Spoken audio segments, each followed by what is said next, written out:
para dar un poco el seguimiento a nuestra investigación, a nuestra, ¿cómo decirlo?, exploración de lo que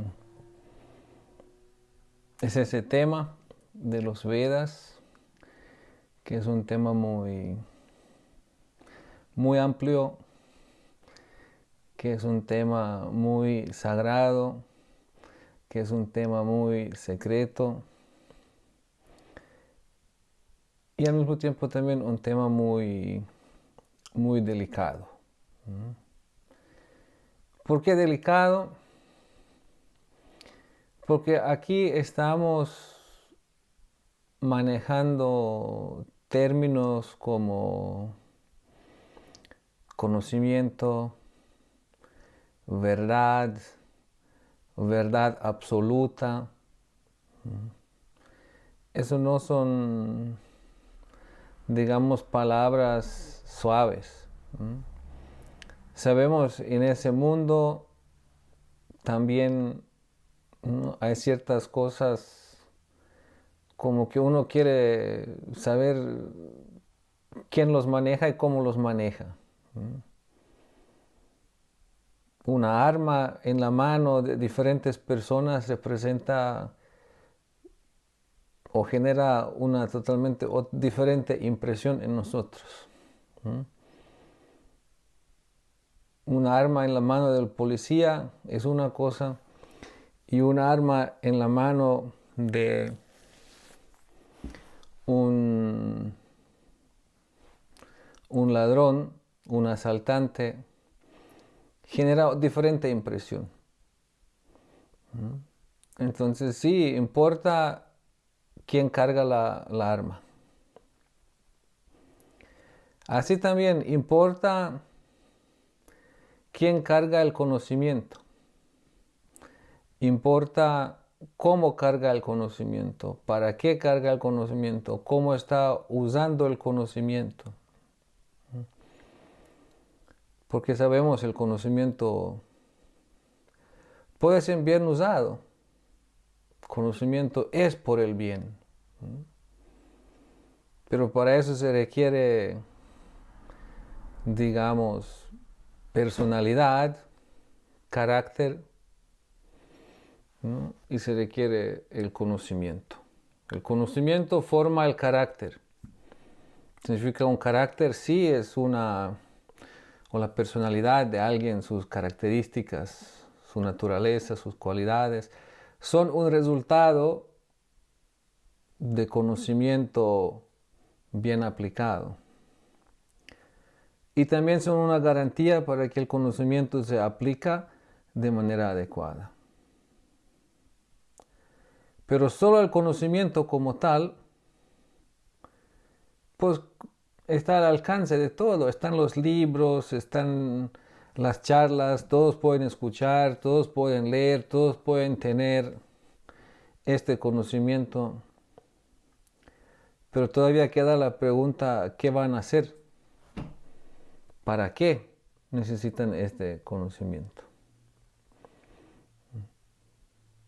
Así, aquí estamos hablando de, ya como vamos a ir entrando al tema de los Vedas, vamos a nombrarlo, vamos a decirlo que es el conocimiento más antiguo escrito de la humanidad. Vamos a decir que se habla de la verdad absoluta. Vamos a ver de que este conocimiento contiene tantos aspectos muy aplicables y muy favorables para la vida humana. Y por eso es muy importante de que aseguremos, de que nos preocupemos hablando de este conocimiento, también de que se entienda de manera adecuada, también de que genera un proceso y una actitud adecuada en uno el quien lo está recibiendo. Porque si no, cualquier cosa se puede manifestar. Eso es algo muy, muy increíble, ¿no? Solamente en nombre de la verdad, ¿qué se puede hacer? Hablando de la verdad divina, hemos visto grandes santos, grandes personalidades, hemos visto y escuchado haciendo cosas maravillosas. Pero hablando de la verdad, también hemos visto matando gente.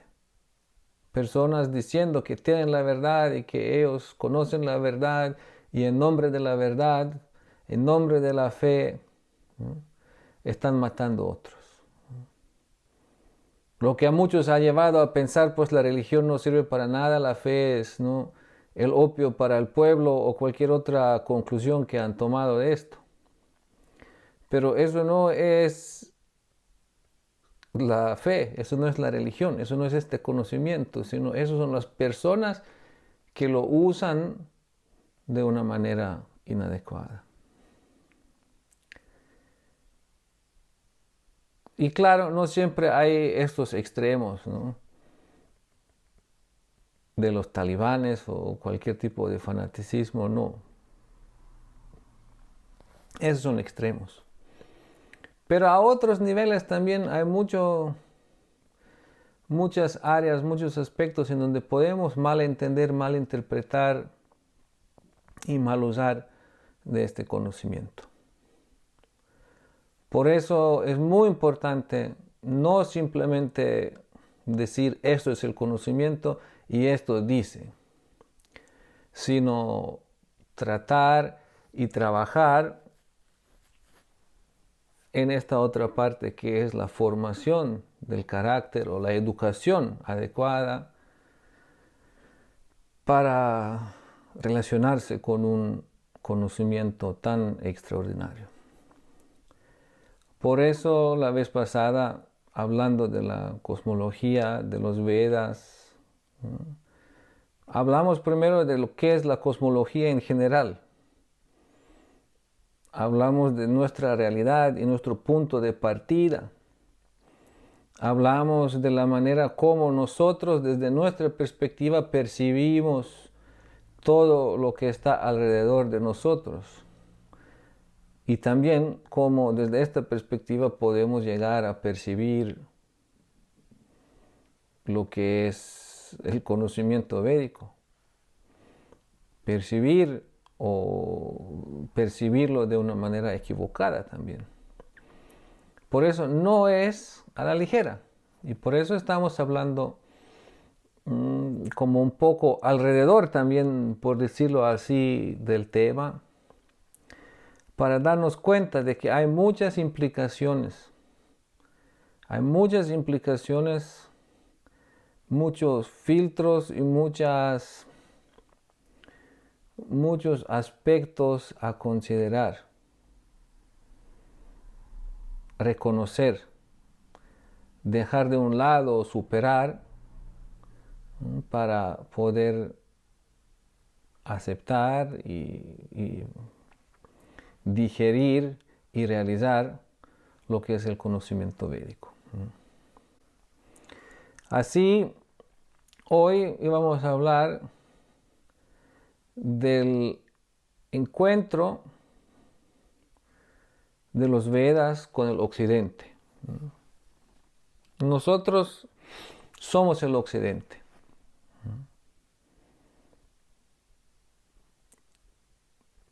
Milenio tercero, ¿no? Siglo XXI,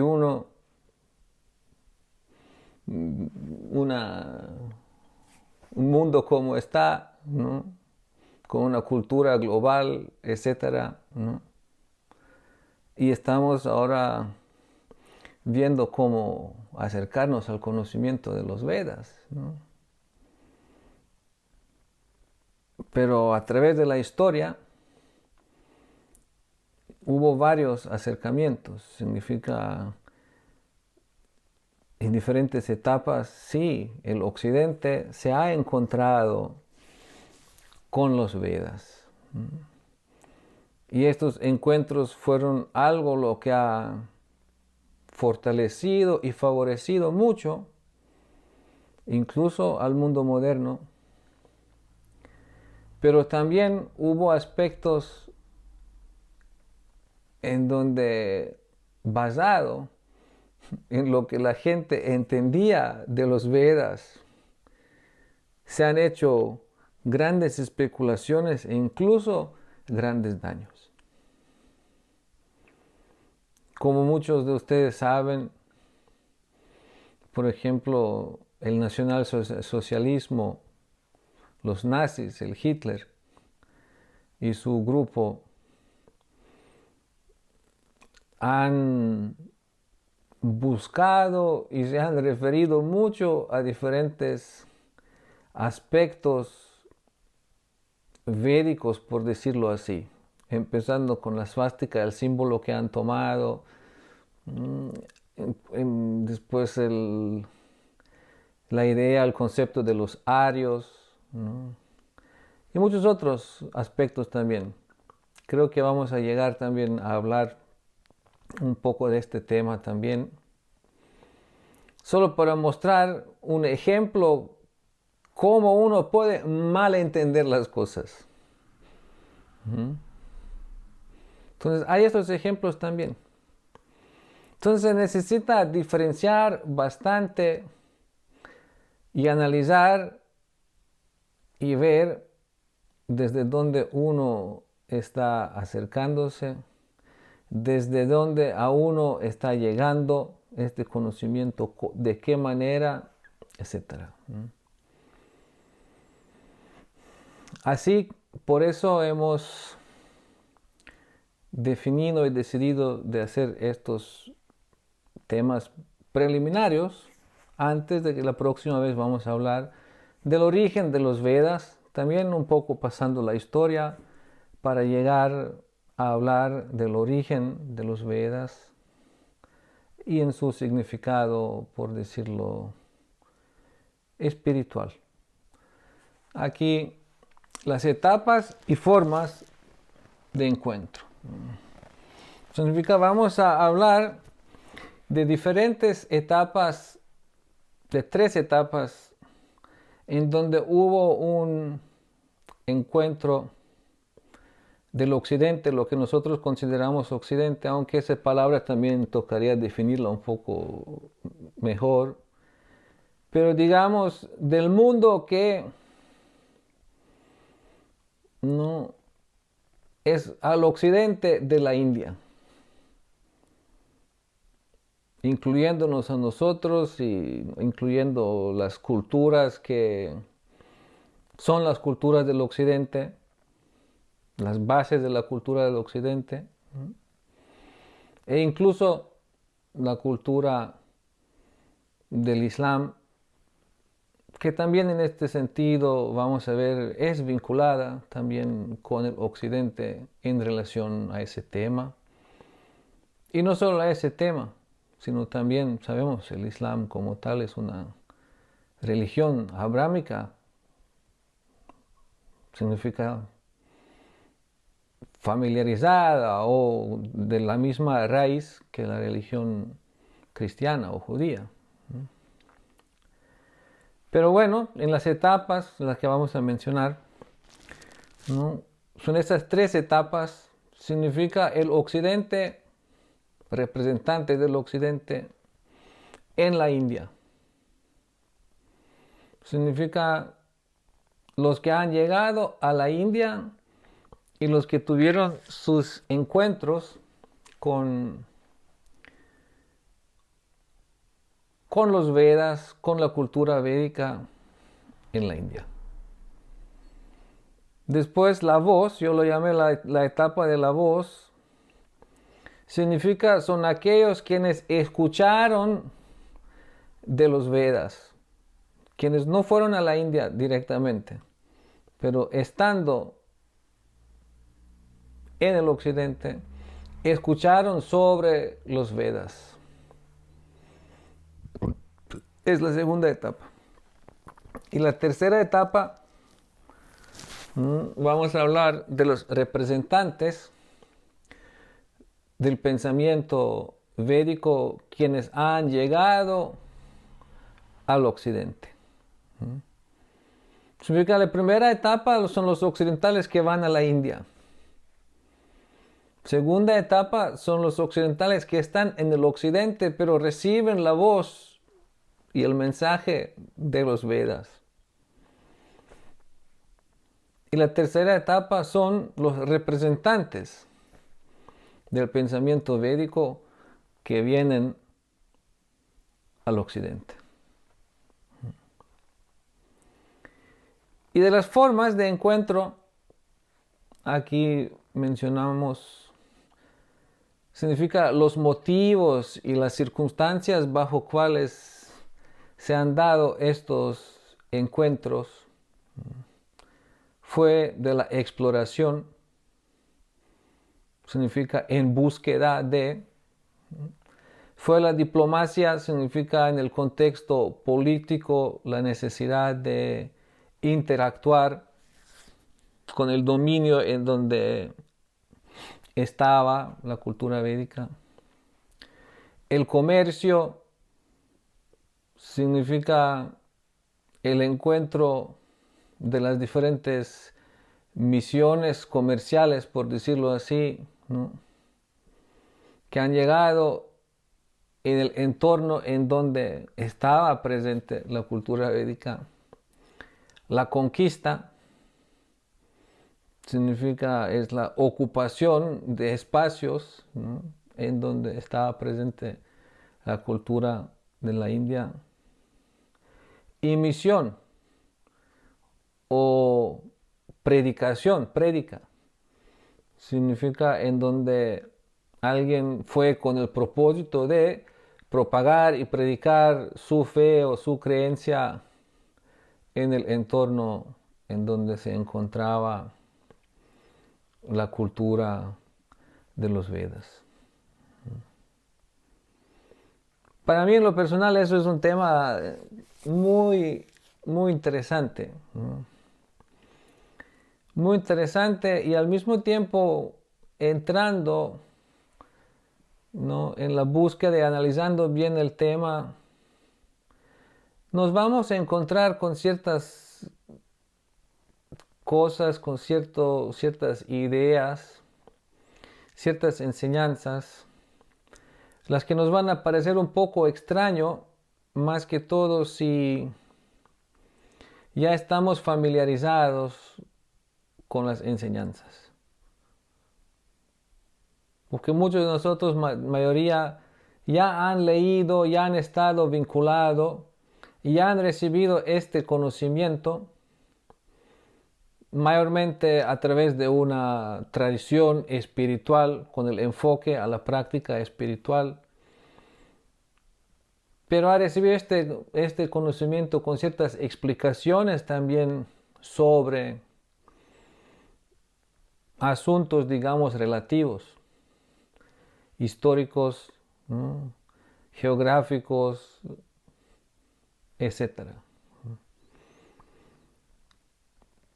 Muchas veces cuando uno escucha desde una perspectiva, desde una tradición, ciertas cosas, uno va a tener cierta idea y uno va a tener una cierta conclusión sobre cómo sucedieron las cosas y cómo son las cosas, y de tal manera que esto va a fortalecer y no va a afectar la fe de uno.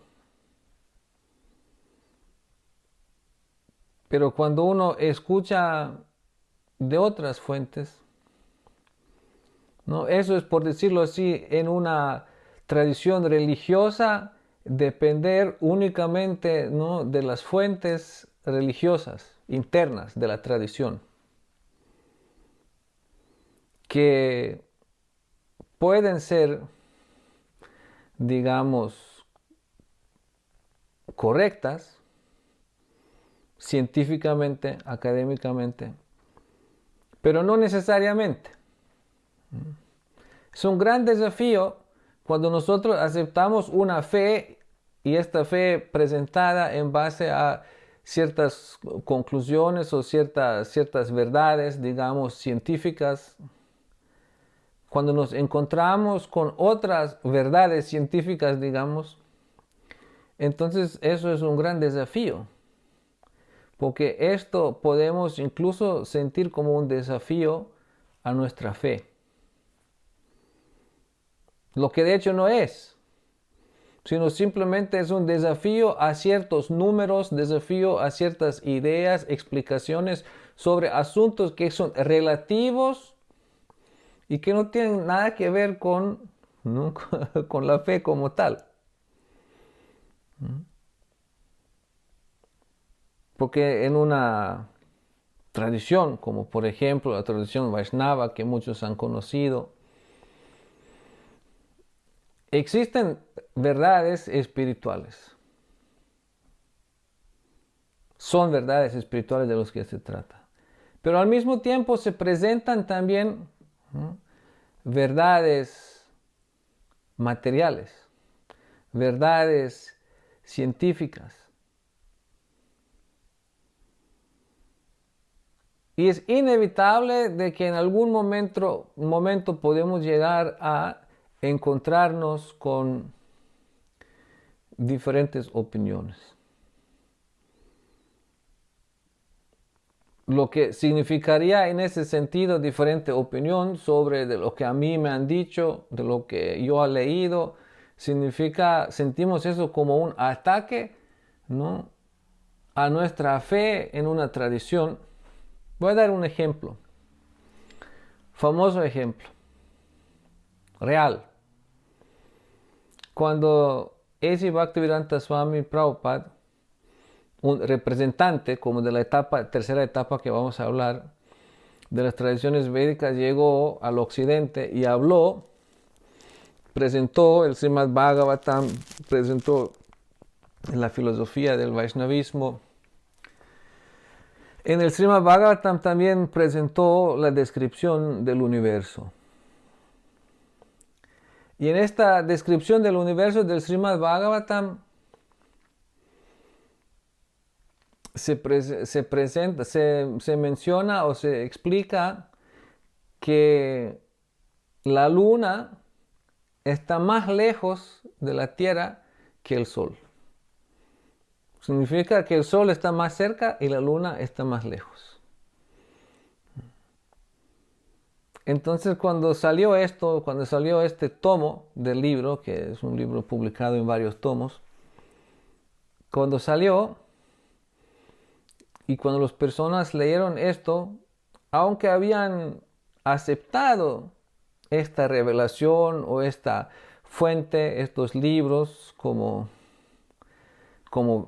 verdad, eso chocó tanto con su entendimiento científico de que no podrían acomodarlo. Fue una ola grande donde las personas se alejaron de este movimiento cuando escucharon esto. ¿Por qué? Porque ahora había un hecho que ellos entendieron y vieron como hecho científico real, de la vida real, que contradecía a lo que decía la Escritura, que supuestamente dice la verdad absoluta.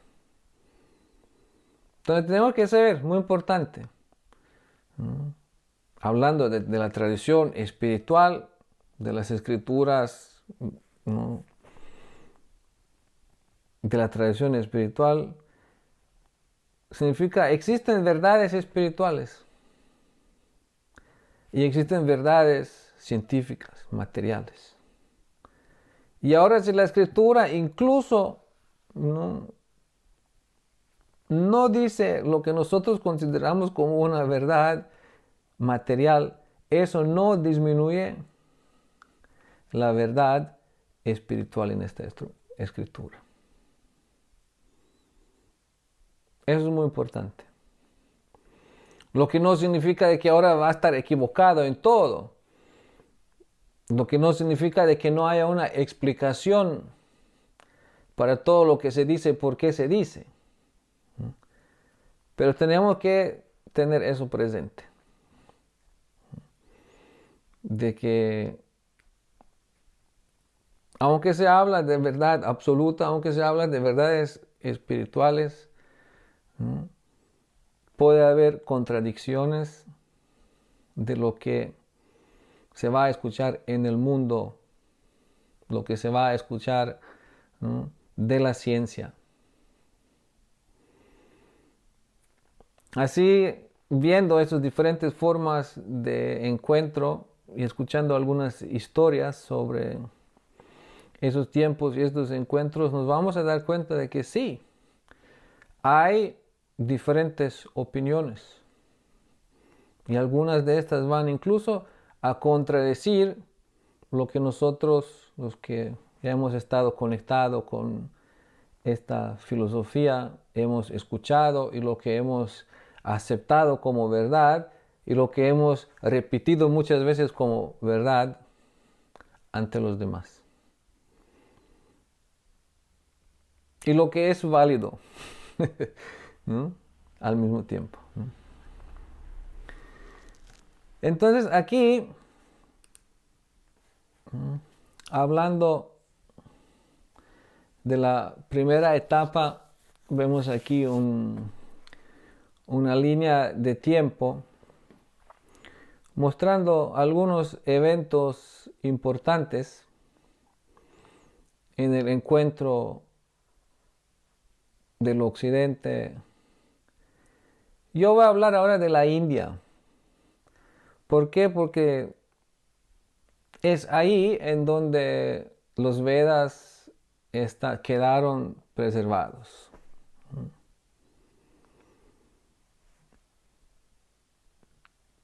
Desde la tradición védica, que por completo sobrepasa o sobreexige, ¿no?, a un intelecto, digamos, familiarizado con las ciencias comunes, ¿no?, se dice de que todo el mundo era un mundo védico, gobernado por un rey, y todos seguían la cultura védica. Se habla de ciclos de tiempo que por completo son un desafío a lo que nosotros manejamos en general, ¿no? Las yugas, ¿no? ¿Cuántos yugas? ¿No? 432,000 años. El yuga presente, el que vivimos ahora, que empezó hace aproximadamente 5,000 años. Y anteriormente a este yuga, ¿no?, 864,000 años. Anterior a eso, más tanto y más tanto, los 4 yugas, ¿no? Es algo lo que nosotros no estamos familiarizados, ¿no? Es algo lo que está más allá de nuestra comprensión histórica, del alcance de con nuestro conocimiento histórico, ¿no? Nosotros tenemos un término, no sé si se usa en español también, la prehistoria. No sé si este término se usa en español también. Lo estoy traduciendo del alemán ahora. La prehistoria, ¿no?, significa, la historia es donde sabemos cómo es y cómo fue, ¿no? Tenemos como fuentes, ideas y conclusiones, ¿no? Y la prehistoria significa, es como algo en donde a veces podemos decir algo, pero no sabemos bien. Y si vemos la historia y cómo se conoce la historia, cómo la aprendemos en la escuela, que viene dentro de un sistema, digamos, burdo materialista, entonces vamos de regreso a través del tiempo y ahí vamos a llegar a Mesopotamia, ¿no? Algo vamos a escuchar de Egipto, de babilonios, ¿no? Y ya hasta ahí ya empieza todo a volverse como muy, muy incierto. Y ahí vamos a escuchar un poco de China, de las dinastías de China y algo de India. Del mundo de las Américas no se sabe prácticamente nada de aquellos tiempos, muchos años atrás. Entonces, esa es nuestra comprensión de la historia, ¿no? Entonces, antes de esto empieza la prehistoria, donde todo es muy incierto, donde hay muchas teorías, ¿no? Y ya antes de eso ya llegamos a un punto en donde prácticamente no había vida, o por lo menos no había humanos, ¿no? Y llegamos pues a esta teoría de que el humano nace, ¿no? Se manifiesta de mono, etc., ¿no? Y de que el universo entero comienza con la nada, ¿no? Significa eso es una línea de pensamiento. Y obvio cuando nosotros hablamos de lo védico y de los Vedas, ¿no? Eso sobrepasa por completo, es un gran desafío a toda esta cosmovisión que tenemos dentro de este concepto materialista, burdo, científico, ¿no? Así que los Vedas, ¿no?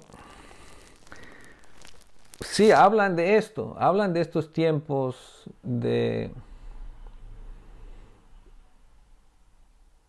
en donde todo el mundo era védico. Hablan de estos tiempos en donde todos seguían la misma cultura. E incluso hay algunas indicaciones en algunas fuentes, ¿no? Como en la Biblia, que hablan de esto, que se pueden entender de esta manera. En donde dice, cuando nuestros ancestros llegaron del otro lado del río, fue en el tiempo cuando todo el mundo hablaba el mismo idioma.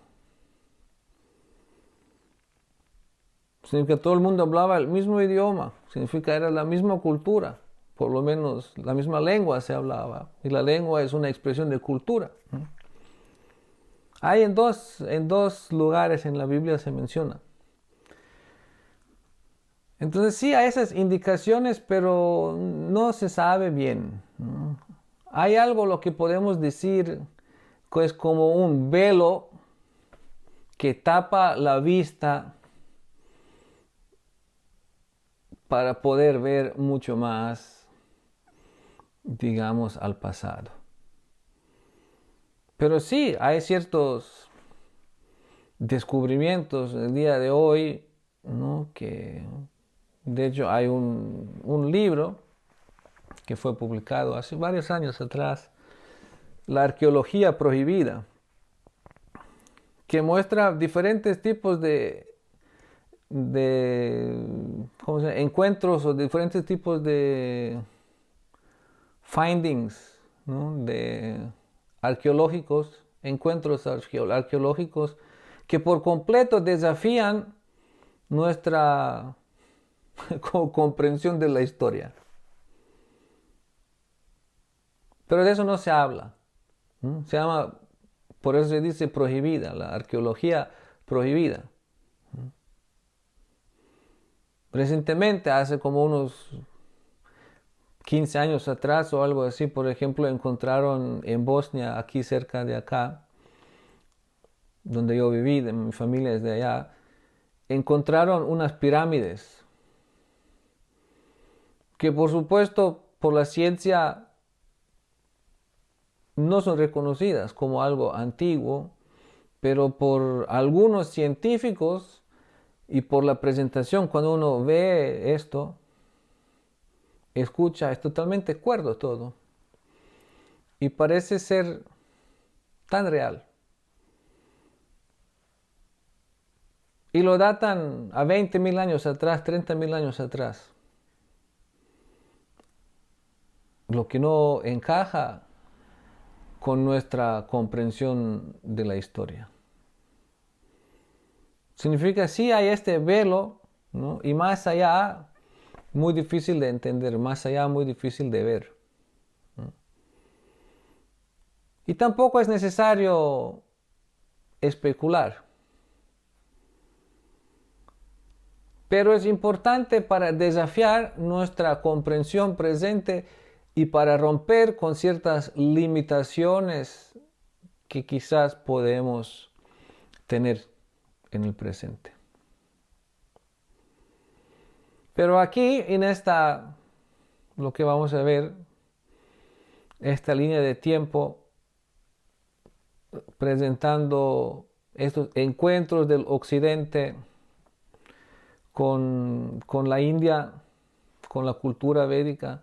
En la próxima clase, donde vamos a hablar del origen de los Vedas, ahí vamos a entrar un poco más al detalle incluso de la historia de la India, porque ahí está escondido también lo que podemos llamar la cultura védica en este mundo.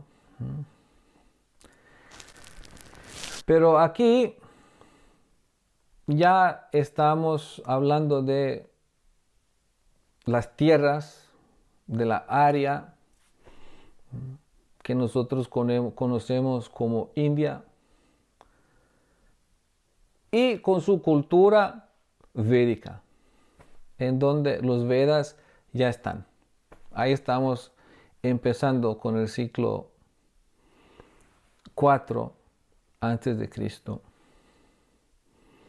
Significa siglo 4 antes de Cristo, lo que dice indica, fueron las primeras notas o los primeros escritos que hoy día encontramos en la cultura occidental sobre la India.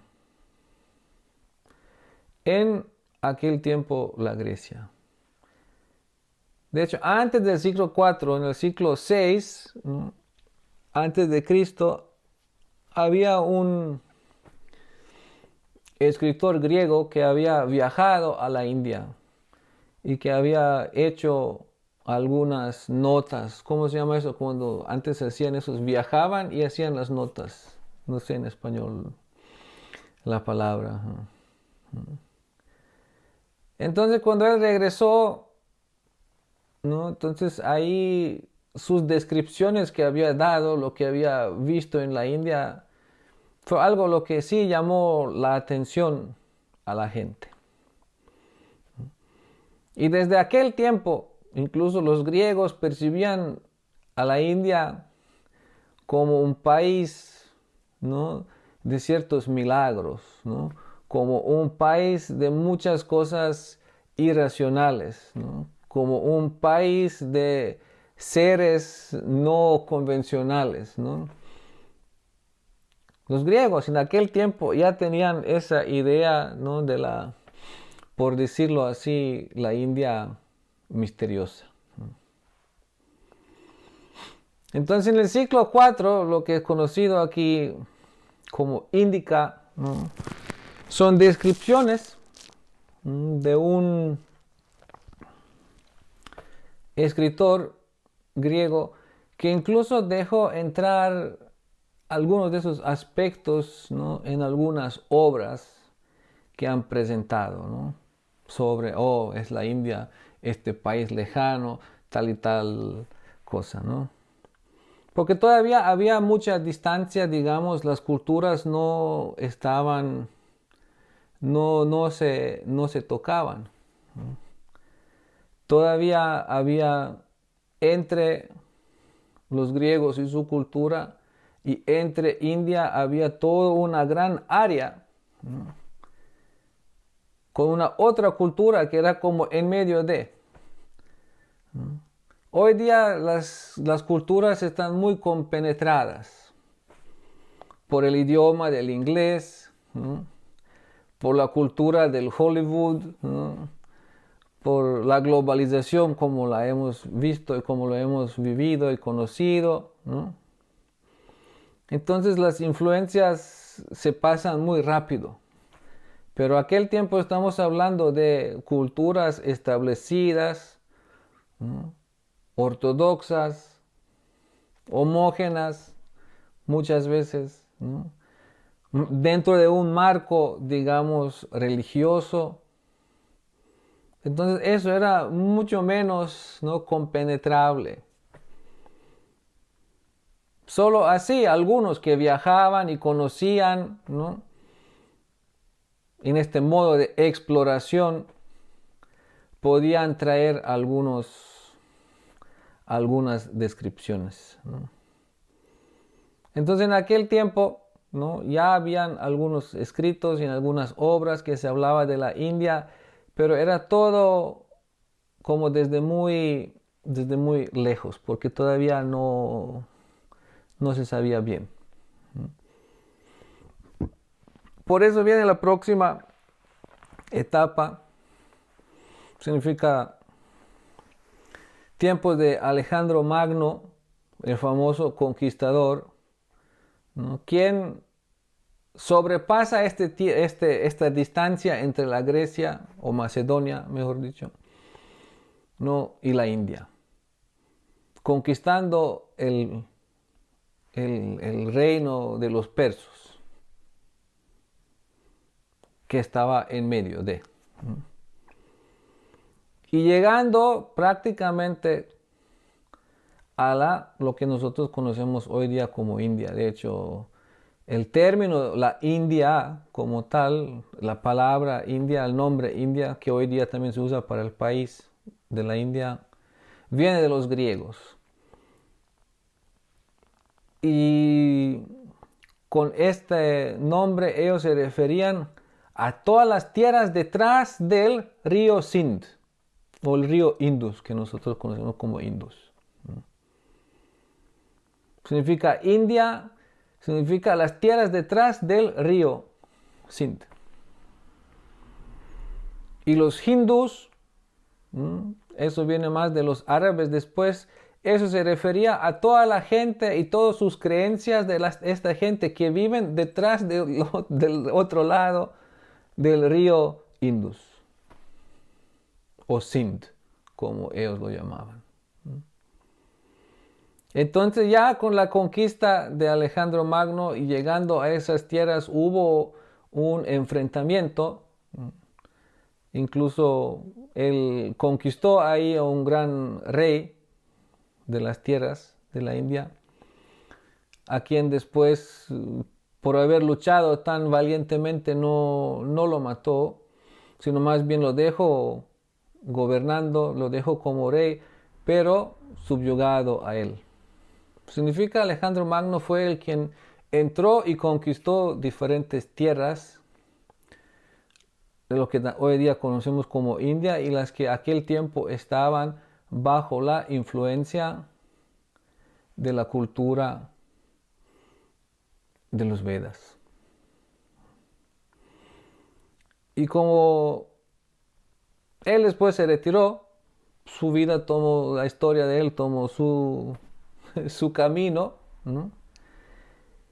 Pero las tierras quedaron y los diferentes gobernantes, que ya eran ahora gobernantes griegos, querían tener, ¿no?, relaciones diplomáticas, ¿no?, con los reyes del otro lado del territorio de la India.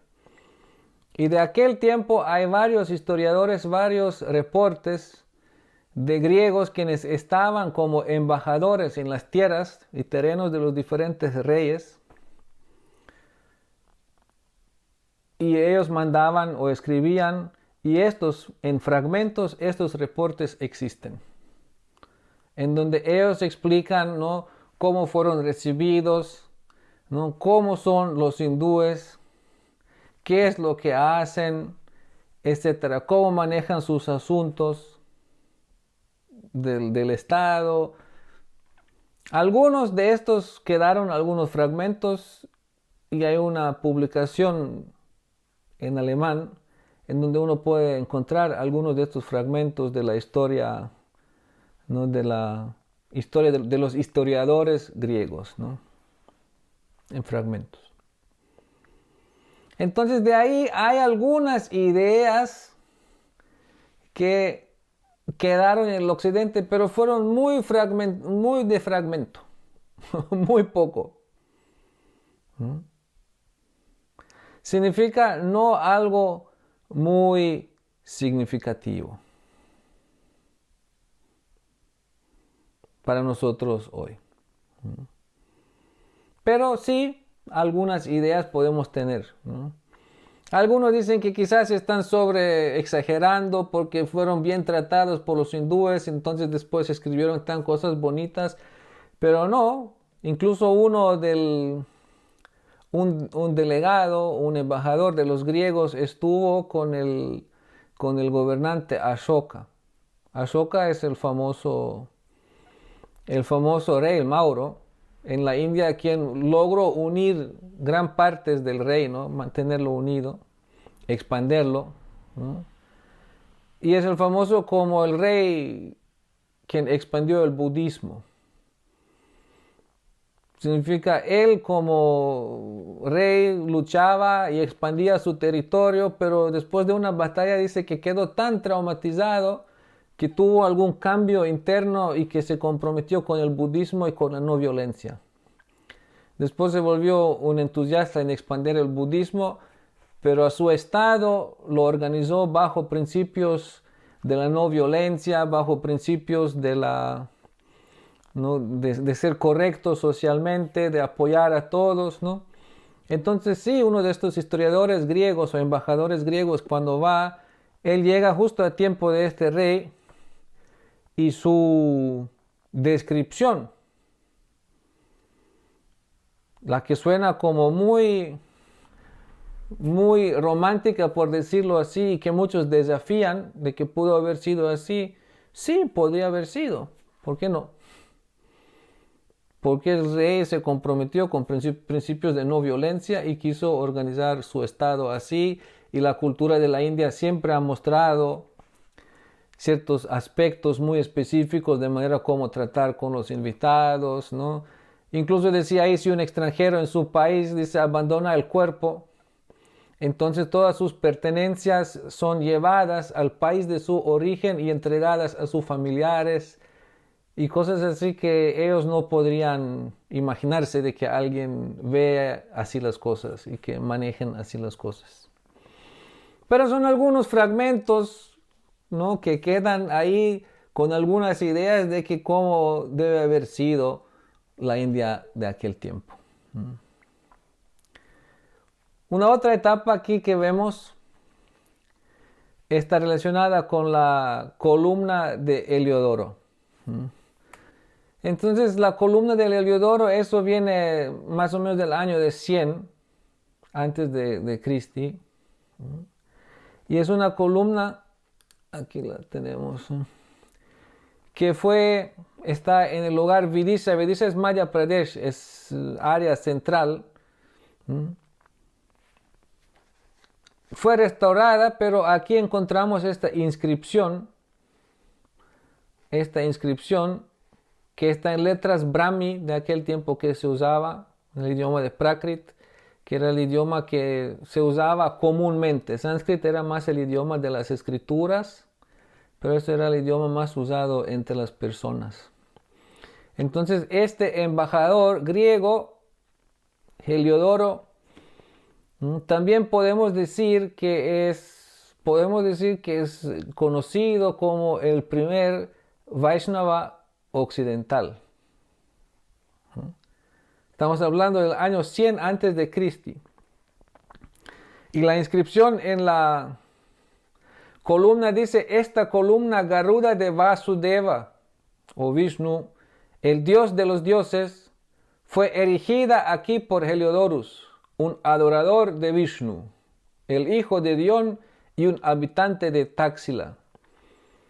Taxila era un reino griego, pero dentro de hoy día lo que es Afganistán, en las tierras conquistadas por Alejandro Magno anteriormente, ¿no? Un adorador de Vishnu, el hijo de Dion, y un habitante de Taxila, que vino como embajador griego del gran rey Antialquidas al rey Kashiputra Bhagabhadra, el Salvador, reinando entonces prósperamente en el año 14 de su reinado. 3 preceptos importantes cuando se practican conducen al cielo. el dominio propio, la caridad y la conciencia. Entonces, él dejó esta columna y todavía está ahí, un poco renovada, mantenida, pero con esta inscripción que podemos encontrar en donde él mismo se presenta, ¿no?, como adorador del Señor Vishnu. Entonces estamos hablando aquí, ¿no?, del testimonio del primer Vaishnava, por decirlo así, ¿no?, del occidente. Heliodoros, ¿no?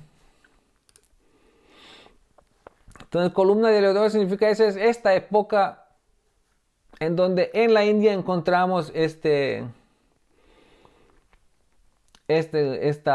pista, ¿no?, de que sí hubo intercambio diplomático, el embajador estaba ahí, e incluso el Vaishnavismo en aquel tiempo era prominente, o por lo menos era accesible para aquellos incluso que venían de otras culturas y otras áreas.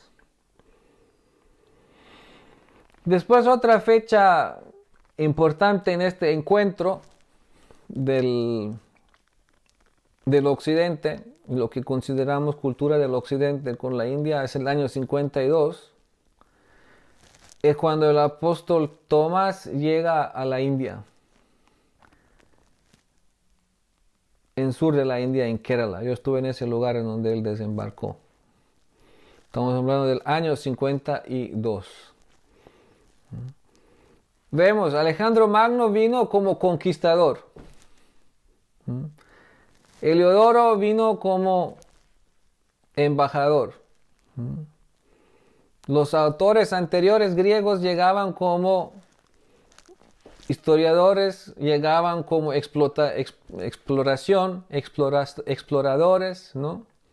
Y aquí con el apóstol Tomás vemos a alguien que llegó, ¿no?, como predicador, como misionario.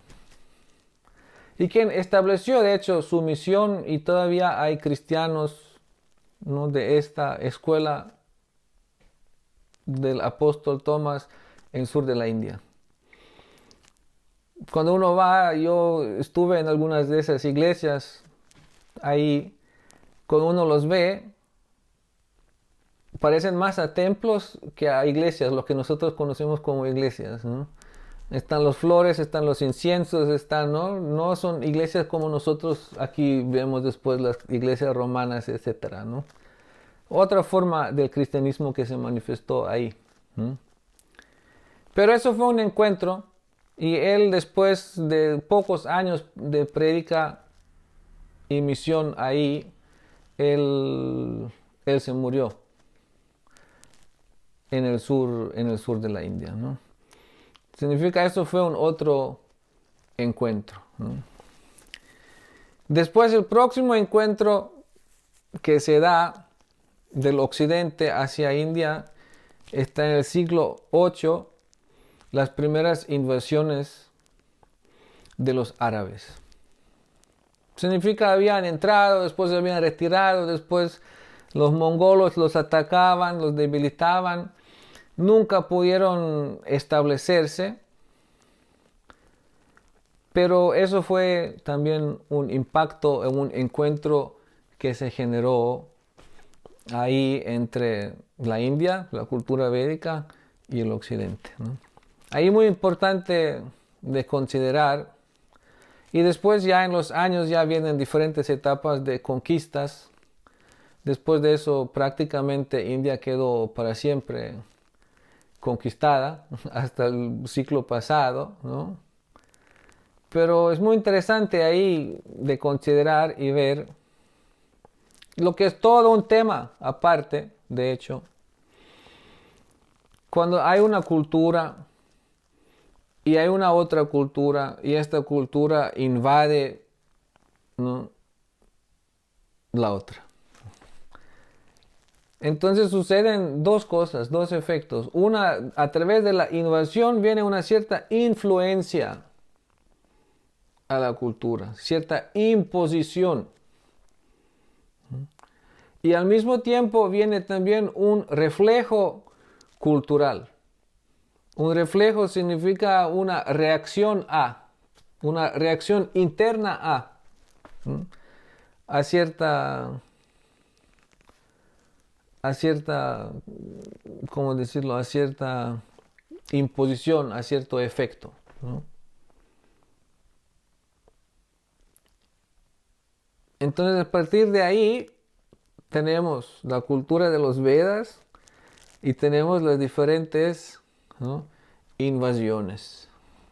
Tenemos las diferentes imposiciones y tenemos las diferentes, ¿no?, reacciones de la cultura, ¿no?, y lo que a través de los ciclos no va a llegar a ser lo que hoy día conocemos como India y lo que hoy día consideramos como referencia a la cultura védica. Muchas veces románticamente pensamos India es védico, ¿no?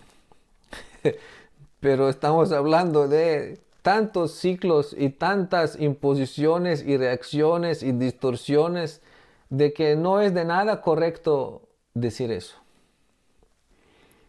Y eso va muy vinculado con el tema que muchas veces hoy día estamos enfrentando, ¿no? Un gran tema cuando estamos leyendo las escrituras sin entender bien el contexto y entender muchas de estas cosas de las que estamos hablando ahora. Entonces nos puede parecer muy raro, ¿no? ¿No? ¿Por qué las mujeres se presentan? Eso es uno de los principales temas, ¿no? La posición de la mujer, ¿no?, cómo se presenta en las escrituras védicas, ¿no? Un gran lío que se genera alrededor de este tema, pero sin entender bien todo el contexto y todo el trasfondo, ¿no?, no podemos decir que eso es hindú, ni que eso es védico, ni que no, esos son fenómenos sociales que aparecen a través de todo este diferentes tiempos, influencias y políticas y económicas y distorsiones y corrupciones sociales, etc. Si queremos llegar a entender lo que estamos tratando, los Vedas, origen de los Vedas, el valor de los Vedas, ¿no?, y no somos capaces de superar entendiendo todos esos diferentes distorsiones alrededor, entonces no vamos a poder apreciar apropiadamente lo que es lo védico.